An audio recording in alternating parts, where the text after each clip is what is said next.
Esses jovens se meteram no lugar errado e agora precisam lutar para não virar alimento, pois hoje eu vou te contar duas histórias da série Creepshow, e eu sou a F, o estranho e feio. Então vamos recapitular. Nossa primeira história do dia se chama Abelha Rainha e começa com 3 jovens na loucuragem e eles estão assistindo Regina, que é uma grande cantora, e eles começam a brigar para saber quem era fã número 1 dela, e Jéssica começa a brigar com Raíssa falando que provaria que era fã número 1, e enquanto isso John só estava acendendo seu brinquedo porque na cabeça dele ele só queria pegar uma das duas, que tudo já estava certo. O problema é que a mãe da Raíssa aparece e eles precisam fingir que são jovens normais ou poderia dar muito ruim. E se você acha que não pode ficar pior, é porque você não os conhece, porque a cantora Regina estava grávida e fechou uma ala do hospital para ter filhos, e eles têm a ideia de invadir o hospital para conseguir gravar e postar. E assim eles poderiam provar que são os fãs número 1, e na cabeça de qualquer um isso parece burrice, mas como estamos falando de jovens mequetrefes, eles ficam animados e pretendiam vender essas imagens, e durante o caminho todas as rádios estão divulgando o nascimento do filho da rainha do pop, então seria um grande acontecimento. Chegando no local está cheio de câmeras, mas eles são mequetrefes e conseguem passar pelas câmeras, e como o pai da Raíssa trabalhava no hospital, ela pega o cartão para ter acesso. Já avisei que vai dar merda isso.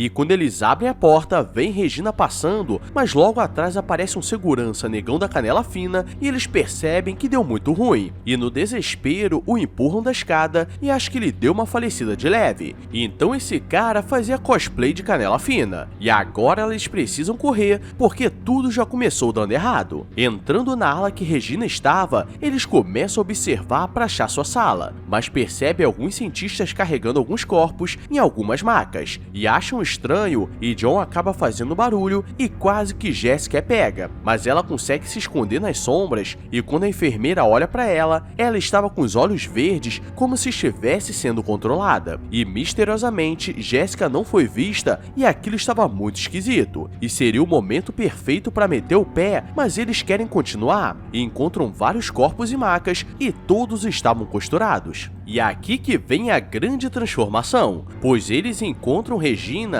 que estava em trabalho de parto, mas assim que ela toma uma injeção, ela começa a se transformar em uma criatura bizarra, e os enfermeiros estão com aquele olhar diferenciado, então estão sendo controlados por ela. E John consegue fazer mais uma burrice e tenta tirar foto, mas ele deixa ativado o flash, e nisso chama a atenção de todos. E agora eles precisam correr, mas quando Jéssica olha para trás, seus amigos estavam sendo controlados, porque aquela criatura emitiu uma frequência, mas de alguma forma ela não era controlada. E ela tem uma boa ideia e coloca algodão no ouvido da Raíssa, mas John acaba sendo atraído por ela, e leva uma picada na cabeça e dá uma falecida de leve. E as duas saem correndo porque vai dar muito ruim, mas os enfermeiros começam a aparecer e Jéssica faz de tudo para salvar sua amiga. E como a saída estava bloqueada, elas precisavam atrair os enfermeiros e acabar com um por um, ou no final, elas dariam aquela leve falecida de leve. E agora é o momento do mistério, porque elas conseguem chegar na saída, e Jéssica mostra que aquela criatura na verdade era Regina, e Raíssa fica balançada, porque essa é a oportunidade de mostrar quem era fã número 1 dela, e decide tirar o algodão para ser controlada. Quando Jéssica acorda, ela estava presa em um casulo nervoso, e Raíssa aparece com os olhos verdes e diz que como ela foi uma boa menina, Regina conseguiria alguns ingressos VIP para ela aproveitar o próximo show. E nisso ela pega um filhote que estava nascendo e coloca na cara da Jéssica, porque o mequetrefe já nasceu guloso. Aí eu te pergunto, como você sobreviveria essa primeira história? Deixa aí nos comentários, e agora deixa o like e se inscreve se for novo, porque a segunda vai rolar um pouco mais de loucuragem. Agora vamos continuar? E agora vamos para a nossa segunda história do dia, e ela se chama Relaxa, eu vou te comer. Que porra é essa, barreco?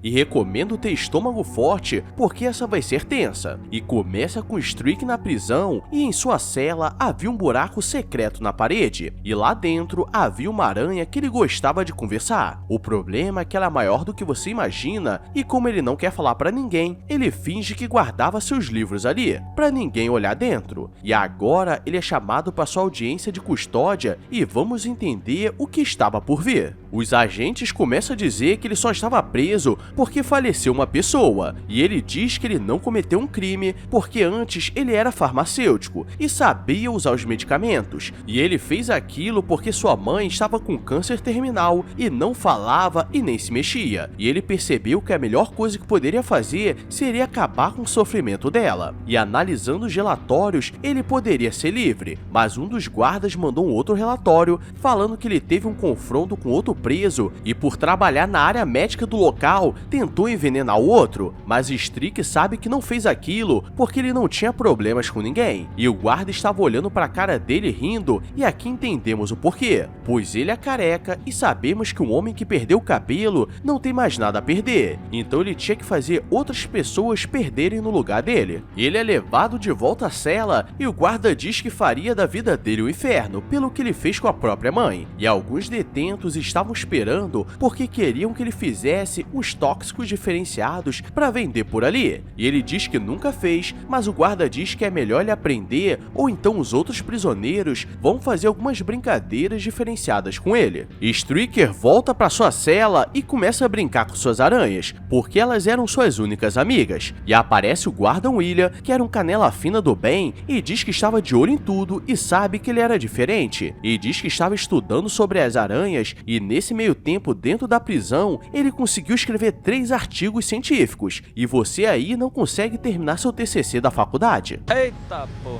William diz que ele recebeu uma carta anônima, mas que era urgente, e uma mulher enviou algumas anotações encontradas no Antigo Egito sobre as aranhas, e o estudo que ele fez sobre elas estava ficando famoso, e com aquelas anotações ele conseguia concluir seu trabalho, e nisso ele começa a alimentar as aranhas. O problema é que aquela que estava na parede era muito maior. Ele começa a lembrar de como foi parar ali, e sua mãe não falava nem se mexia, e foi diagnosticada com câncer terminal, e como estava sentindo muita dor, era a melhor coisa a se fazer, era acabar com o sofrimento dela. O problema é que nesse mesmo momento, aqueles caras entram na cela dele e diz que amanhã teria uma nova leva de medicamentos, e ele teria que fazer o tóxico que eles pediram, ou seria pior, e para mostrar que estavam falando sério, quebram o dedo dele e começam a quebrar os potes onde estavam as aranhas, mas aí que vemos que o mundo dá voltas, porque o prisioneiro tenta acabar com uma aranha, mas ela pula no olho dele e dá um mordidão nervoso, e no grito os guardas aparecem. O problema é que aquele careca diz que estava de olho em tudo e diz que as aranhas do Strick morderam o olho do outro detento enquanto que ele tentava dormir, e aquilo não fazia sentido porque eles estavam em outra cela, e ele se daria muito mal, mas o William estava ali para o proteger, mas no dia seguinte o diretor da prisão diz que por causa desse incidente, eles teriam que evacuar todos os presos porque jogariam inseticida em todos os lugares para acabar com esses insetos, e ele fica desesperado porque perderia suas amigas. E voltando para a cela, ele não tem escolha e usaria aquele papel antigo para invocar o antigo ritual, e diz para a aranha gigante que estava disposta a tudo e de alguma forma ela conseguia entender, e nisso ele começa o ritual e diz que ela poderia o comer ali mesmo.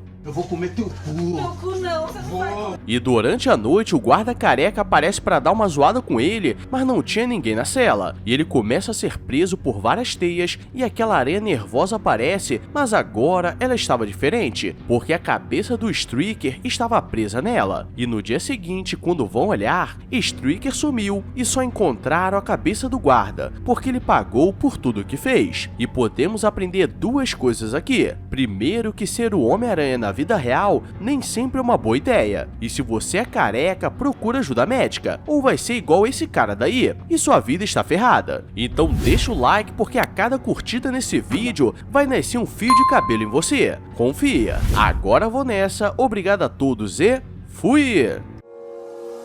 I walk a lonely road, the only one that I have ever known. Don't know where